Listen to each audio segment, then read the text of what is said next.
शिवपुर नाम का एक शांत और सुंदर गांव था। सुबह की सुनहरी किरणें जैसे ही खेतों पर पड़ती, पूरा गांव नई उम्मीदों से भर उठता। किसान अपने बैलों के साथ खेतों की ओर निकल जाते, महिलाएं घर के कामों में जुट जाती और बच्चे स्कूल जाने की तैयारी करने लगते। इसी गांव की मुख्य सड़क के किनारे एक छोटा सा चिकन स्टॉल था, जिसकी खुशबू दूर दूर तक लोगों को अपनी ओर खींच लाती थी। उस स्टॉल का मालिक अर्जुन था। वह गरीब जरूर था, लेकिन उसकी सबसे बड़ी पूंजी उसकी मेहनत, ईमानदारी और स्वादिष्ट खाना था। उसके साथ उसकी पत्नी काव्या हर दिन कंधे से कंधा मिलाकर काम करती थी। आज भीड़ अच्छी लगी तो किराया भी भर जाएगा, माँ की दवा भी आ जाएगी और तुम्हारे नए तवे का सपना भी पूरा हो जाएगा। काव्या, लोग सोचते हैं कि स्वाद सिर्फ मसालों से आता है, लेकिन असली स्वाद मेहनत, ईमानदारी और अपने परिवार के लिए कुछ कर गुजरने की चाहत से पैदा होता है। थोड़ी ही देर में ग्राहक आने शुरू हो गए। अर्जुन भाई, जल्दी एक फुल प्लेट ग्रिल्ड चिकन बना दो। कल इतना स्वादिष्ट खिलाया था कि घर जाकर पत्नी ने कहा अब होटल नहीं, यहीं से खाना लाना। लो भाई, गर्मा गर्म प्लेट तैयार है, लेकिन धीरे धीरे खाना, वरना मसालों की गर्मी पानी भी याद दिला देगी। सब लोग हंस पड़े। ग्राहक खाते खाते उसकी तारीफ करते नहीं थक रहे थे। वाह अर्जुन, 2-4 ग्राहक क्या आ गए, खुद को बड़ा शेफ समझने लगा। सड़क किनारे ठेले वालों की चमक ज्यादा दिन नहीं टिकती। नरेश भाई, मैं किसी से मुकाबला नहीं करता। मेरी लड़ाई सिर्फ अपनी मेहनत से है। अगर ग्राहक मुस्कुराते हुए जाए, वही मेरी सबसे बड़ी जीत है। भाई, तुम्हारा चिकन खाते ही लगता है जैसे किसी बड़े होटल का शेफ यहाँ आकर खाना बना रहा हो।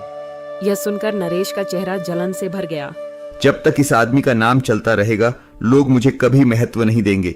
अब इसकी पहचान मिटानी ही होगी। बहुत भरोसा है ना अपनी मेहनत पर। एक दिन ऐसा आएगा जब यही ठेला खाली रहेगा, तब समझ आएगा कि सिर्फ मेहनत से पेट नहीं भरता, किस्मत भी चाहिए। किस्मत भी उसी का साथ देती है जो मेहनत करना नहीं छोड़ता। मैं हर सुबह नई उम्मीद के साथ अपना ठेला लगाता हूँ। बेटा, डॉक्टर ने कम खाने को कहा है, लेकिन तुम्हारे चिकन की खुशबू रोक नहीं पाई। एक छोटी प्लेट दे दो। आपके लिए कम मसाले वाली प्लेट तैयार करता हूँ।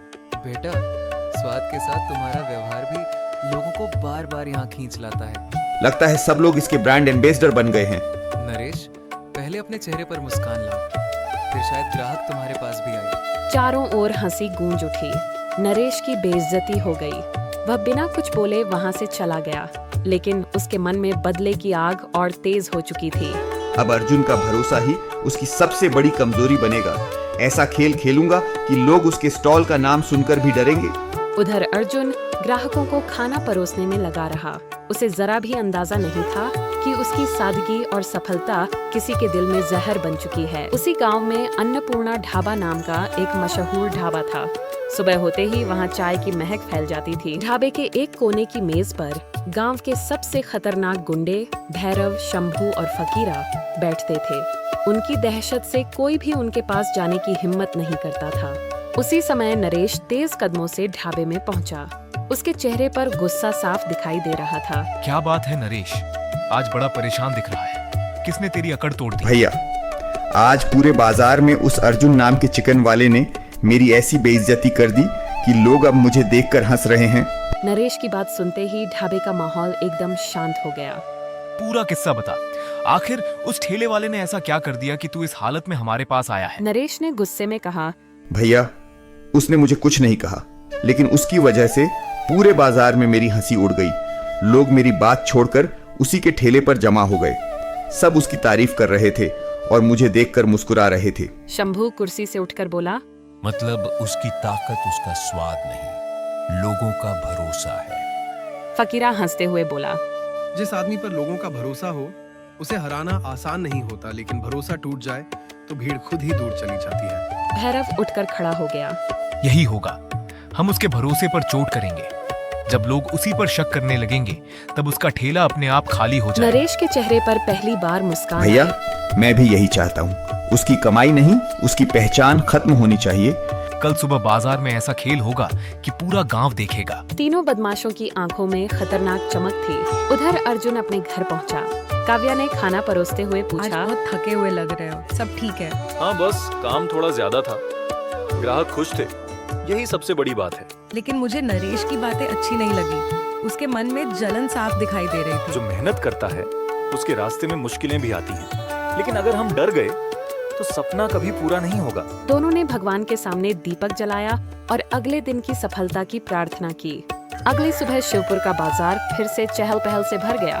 अर्जुन ने हमेशा की तरह अपना चिकन स्टॉल सजाया। ताजे मसालों की खुशबू हवा में फैलने लगी। देखते ही देखते ग्राहकों की लंबी लाइन लग गई। अर्जुन भाई, आज 2 प्लेट पैक कर दो। मेरे रिश्तेदार शहर से आए हैं, उन्हें भी तुम्हारा मशहूर चिकन खिलाना है। भाई फोटो भी खिंचवा लेना, सोशल मीडिया पर लिखूंगा। अगर असली स्वाद खाना है तो अर्जुन भाई के स्टॉल पर जरूर आना। आप लोगों का प्यार ही मेरी सबसे बड़ी कमाई है। तभी अचानक बाजार में सन्नाटा छा गया। भैरव, शंभू, फकीरा और नरेश धीरे धीरे अर्जुन के स्टॉल की ओर बढ़ रहे थे। चारों के हाथों में मोटे डंडे थे। बहुत नाम कमा लिया तूने। अब सुन, इस इलाके में हमारी मर्जी के बिना कोई इतना मशहूर नहीं बन सकता। मैंने किसी का हक नहीं छीना।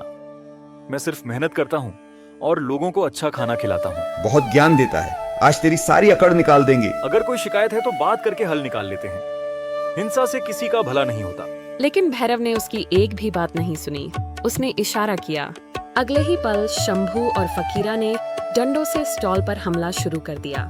लोहे के बर्तन सड़क पर गिरने लगे। तवा टूट गया। मसाले और खाना चारों तरफ बिखर गया। ग्राहक चीखते हुए इधर उधर भागने लगे। याद रखना, अगर दोबारा यहाँ ठेला लगाया तो सिर्फ ठेला नहीं टूटेगा, तुम्हारे सारे सपने भी यहीं खत्म हो जाएंगे। चारों वहाँ से चले गए। बाजार में सन्नाटा छा गया। हे भगवान, मैंने किसी का बुरा नहीं किया, फिर मेरे साथ ऐसा क्यों हुआ? ठेला टूटा है, लेकिन तुम्हारा हौसला नहीं। मेहनत करने वाले इंसान को कोई हमेशा के लिए नहीं हरा सकता। इस ठेले को बनाने में मैंने कितनी रातें बिना सोए बिताई थी। आज सब कुछ खत्म हो गया। अगर आज हार मान ली तो बुराई जीत जाएगी, लेकिन अगर फिर से खड़े हो गए तो एक दिन यही लोग तुम्हारी सफलता देखकर शर्मिंदा होंगे।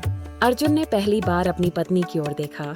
उसे महसूस हुआ कि अभी सब कुछ खत्म नहीं हुआ है।